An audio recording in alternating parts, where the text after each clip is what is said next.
Hello guys, welcome to the channel.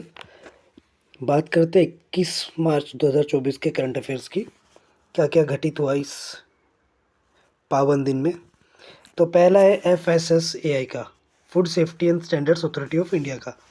यहाँ पे क्या हुआ, तो इन्होंने अपनी कुछ डिटेल्स शेयर की हैं जो कि टेस्ट फूड प्रोडक्ट्स के लिए अनिवार्य हैं। बेसिकली इन्होंने 34 माइक्रोबायोलॉजी लैब्स को बनाने की अपनी इच्छा जताई है। कितनी? 34। तो ये पेपर में आ सकता है डायरेक्ट कि कितनी माइक्रोबायोलॉजी लैब्स बनाई जाएंगी FSSAI के द्वारा। तो वो है 34। FSSAI क्या है? ये एक ऑटोनोमस बॉडी है जो कि ministry of health and family welfare Bharat सरकार के अंतर्गत बनाई गई है। इसे बनाया गया था फूड सेफ्टी स्टैंडर्ड्स एक्ट 2006 के तहत। ये इंपॉर्टेंट पॉइंट होता है, किस एक्ट के तहत बनाया गया था। ये बेसिकली इकलौती सोल अथॉरिटी है भारत में फूड सर्टिफिकेशन की। अगर आप कोई भी रेस्टोरेंट्स वगैरह या कोई भी फूड से रिलेटेड काम करते हैं तो आपको FSSAI का सर्टिफिकेशन लेना अनिवार्य होता है।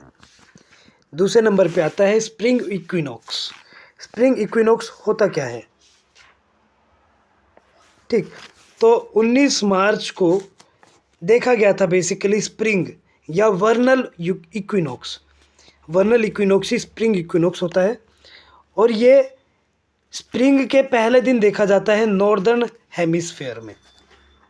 इसमें एक्चुअल में होता क्या है, बेसिकली जो अर्थ है वो सन के अराउंड रिवॉल्व करता रहता है।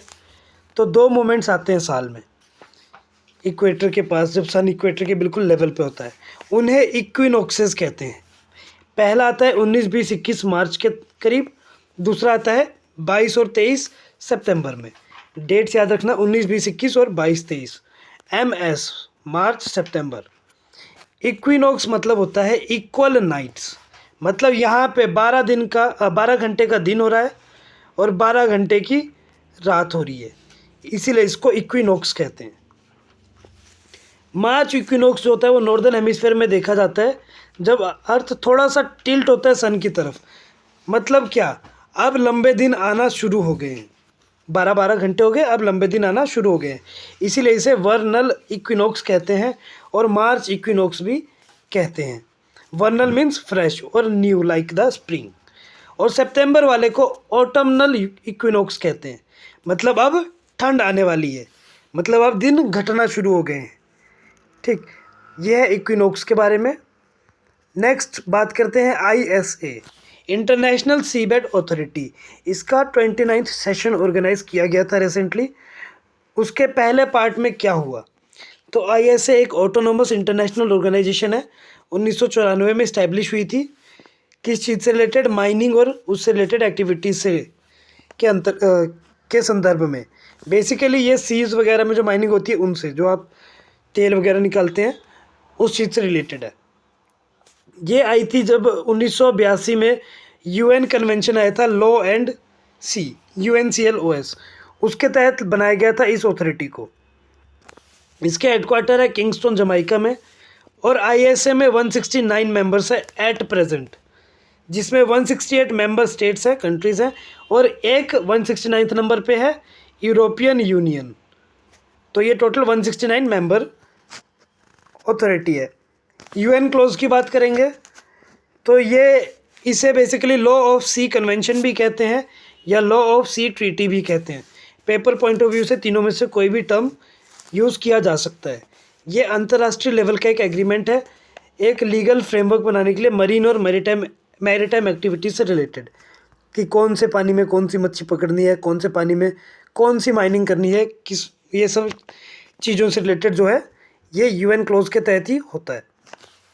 State of global climate report 2023, एक और रिपोर्ट आ गई है रिसेंटली, जिसमें हॉटेस्ट ईयर ऑन रिकॉर्ड बताया गया है। तो 2023 को अभी तक के इतिहास में सबसे ज़्यादा गर्म साल बताया गया था। ठीक, 2024 इससे भी ज़्यादा हो सकता है, 2025 में पता लगेगा। तो ग्लोबल क्लाइमेट रिपोर्ट जो ये एनुअल रिपोर्ट है वर्ल्ड मेट्रोलॉजिकल ऑर्गेनाइजेशन के द्वारा, तो पेपर में सीधा आ सकता है कौन सा साल था, 2023। ठीक, average global near surface temperature यहाँ पे था 1.45 डिग्री सेल्सियस, ये पॉइंट ज़रूरी होता है, ठीक। और ये पिछले 10 सालों में सबसे ज़्यादा गर्म साल था, ठीक। नियरली 1/3 जो ग्लोबल ओशन था वो इस हीट की वजह से हीट वेव का शिकार हुआ था, और इकोसिस्टम जो हुआ था वो थोड़ा प्रभावित हुआ था, फूड सिस्टम भी थोड़ा ग्रसित हुआ था इससे।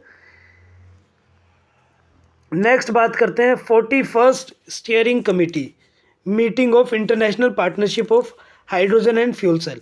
देखो हाइड्रोजन सेल जो है ये पेपर में आने के आसार बहुत ज़्यादा हो जाते हैं, क्योंकि पिछले 3-4 हफ्तों से न्यूज़ में चल रहा है इथेनॉल, हाइड्रोजन, ये सब, ठीक। तो इसकी 41st IPHE हुई है न्यू दिल्ली में। कहाँ पे? न्यू दिल्ली में स्टार्ट हुई है अभी। IPHE बनी थी 2003 में। IPHE के फुल फॉर्म है international partnership for hydrogen and fuel cells in economy. ये एक इंटरनेशनल इंटर गवर्नमेंट पार्टनरशिप है, सरकारी है ये, जिसमें 23 कंट्रीज़ मेंबर हैं, और यूरोपियन कमीशन भी 24वां है साथ में। और ये लोग का ऑब्जेक्टिव है बेसिकली क्लीन और एफिशिएंट एनर्जी और मोबिलिटी सिस्टम को यूज़ करना है फ्यूल सेल्स में, मतलब हाइड्रोजन के तौर तरीके से बढ़ाना। जो इसके मेंबर्स हैं वो हैं Australia, Canada, European Commission, India, Netherlands, Switzerland, Austria, चीन, France, Italy, Norway, United Arab Emirates, Belgium, China, Germany, Japan, South Africa, United Kingdom, Brazil, Costa Rica, Iceland, South Korea, Singapore और United States of America. Next है gender inequality index. ये जो index है ये SSC जैसे पेपरों में बड़े आराम से पूछे जाते हैं। तो ये 2022 की रिपोर्ट है जेंडर इनइक्वालिटी की। तो इसमें UNDP इसको रिलीज़ करती है, यूनाइटेड नेशंस डेवलपमेंट प्रोग्राम के तहत रिलीज़ होती है। ह्यूमन डेवलपमेंट रिपोर्ट कहते हैं इसको 2022-23। इसमें भारत का रैंक कितना है? इसमें भारत का रैंक है 108 आउट ऑफ 193 कंट्रीज़। तो भारत ने 108 पायदान हासिल किया है 193 देशों में से। भारत का स्कोर रहा है 0.437, बहुत ही ज़्यादा है, ठीक। क्यों ज़्यादा है बोला मैंने? क्योंकि इसकी रेंज रहती है 0 से 1 के बीच में, ठीक। 0 से 1 के बीच में चलते हैं, मतलब पॉइंट्स में ही मिलते हैं पूरे बाकी सारे देशों को। यहाँ पे काउंट होता है 3 डायमेंशंस। पहला रिप्रोडक्टिव हेल्थ, दूसरा एम्पावरमेंट और तीसरा labour market. Next India and Brazil first ever 2+2 dialogue Bharat और ब्राज़ील के बीच में हुआ है 2+2 डिफेंस और फॉरेन मिनिस्टेरियल डायलॉग, मतलब एक मीट है ये, ठीक, जिसमें कई सारे एस्पेक्ट्स के लिए डिस्कशन हुआ था, जैसे एनर्जी, क्रिटिकल मिनरल्स, टेक्नोलॉजी और काउंटर टेररिज्म, आतंकवाद के अगेंस्ट। इंडिया ने 2+2 डायलॉग जो ऑर्गेनाइज कराती है भारत, वो US, ऑस्ट्रेलिया, जापान और रशिया के साथ कराती है, 2+2, इसलिए इन चारों को कहते हैं, ठीक। US सबसे पुराना है जो भारत के साथ इस पार्टनरशिप के तहत डिस्कशन करता है। तो ये पॉइंट पूछा जाता है पेपर में कि सबसे पुराना कौन सा है, तो वो है यूनाइटेड स्टेट्स ऑफ अमेरिका, फिर ऑस्ट्रेलिया, जापान, रशिया, और अब हाल ही में ब्राज़ील भी आया है सामने। अगला इंडो पैसिफिक इकोनॉमिक फ्रेमवर्क। तो भारत ने ज्वाइन किया है कि one of the 4 cooperative work programme जो हैं पिछले हफ्ते के क्लीन एनर्जी पिलर के तहत उसको प्रमोट करेंगे। तो Indo Pacific economic framework for prosperity कहते हैं इसको। ये एक इकोनॉमिक इनिशिएटिव है US प्रेसिडेंट जो बाइडेन के द्वारा लॉन्च किया गया था 2022 में 23 मार्च को, ठीक। US और उसके पार्टनर कंट्रीज़ ने लॉन्च किया था बेसिकली ये टोक्यो जापान। इसके 14 पार्टनर कंट्रीज़ हैं, Australia, Brunei, Fiji, India, Indonesia, Japan, Korea, Republic of Korea, Malaysia, New Zealand, Philippines, Singapore, Thailand और वियतनाम एंड USA। ये सब इसके मेंबर स्टेट्स हैं। 4 पिलर्स को कवर करता है ये।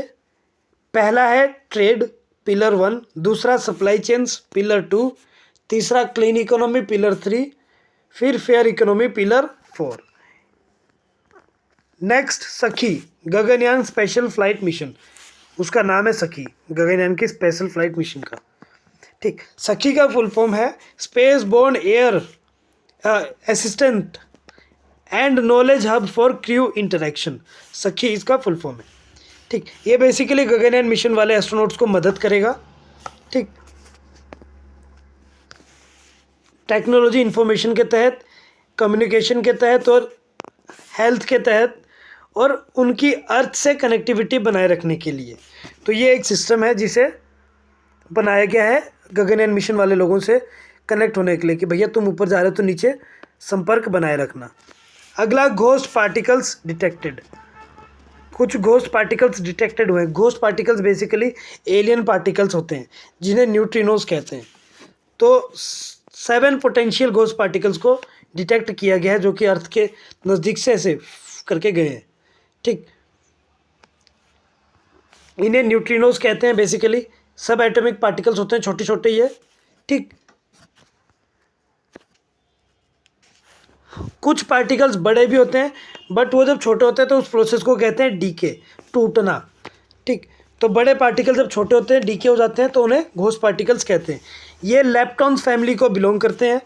ठीक, बेसिकली 3 प्रकार के लेप्टॉन्स होते हैं, इलेक्ट्रॉन्स, म्यूऑन्स और टाउ पार्टिकल्स। ये 3 प्रकार के होते हैं। ठीक, ये जब टूटते हैं तो घोस्ट पार्टिकल्स में तब्दील हो जाते हैं। ठीक, अब जो टेलीस्कोप है जिससे ये पकड़ा गया है वो है tropical deep sea neutrino telescope, Trident के द्वारा इस पार्टिकल्स को देखा गया है। ठीक, अगला, reserve bank integrated ombudsman scheme report आई है। आरबीआई की रिपोर्ट है बेसिकली, जिसमें उन्होंने बताया कि 68% से भी ज़्यादा इंक्रीज़ हुआ है फिजिकल 2022-23 में। ठीक, लगभग 7.03 लाख। ठीक, तो आरबीआई की ये बेसिकली एक स्कीम है, RBIOS, reserve bank integrated ombudsman scheme, जो कि 12 नवंबर 2021 को लॉन्च की गई थी। ठीक, इसमें कुछ और ऑर्गेनाइजेशन भी साथ हैं, जैसे बैंकिंग ओम्बड्समैन स्कीम 2006, मतलब कुछ स्कीम में साथ में रहती है इसमें। Ombudsman scheme for non banking financial companies 2018, और ट्रांजैक्शन वाली डिजिटल। तो ये 3 इसके साथ रहती है, मतलब इसके तहत काम करती है। और इस स्कीम को अडॉप्ट किया गया था one nation one ombudsman mission के तहत। ठीक, तो बेसिकली आज के करंट अफेयर्स में इतना ही है। मिलेंगे कल अगले करंट अफेयर्स के साथ। और अब हमने नया इनिशिएटिव शुरू किया है क्वेश्चंस डालने का, उसे भी देख लीजिएगा। PDF के लिए डिस्क्रिप्शन में जाए। Bye bye, take care, have a nice day.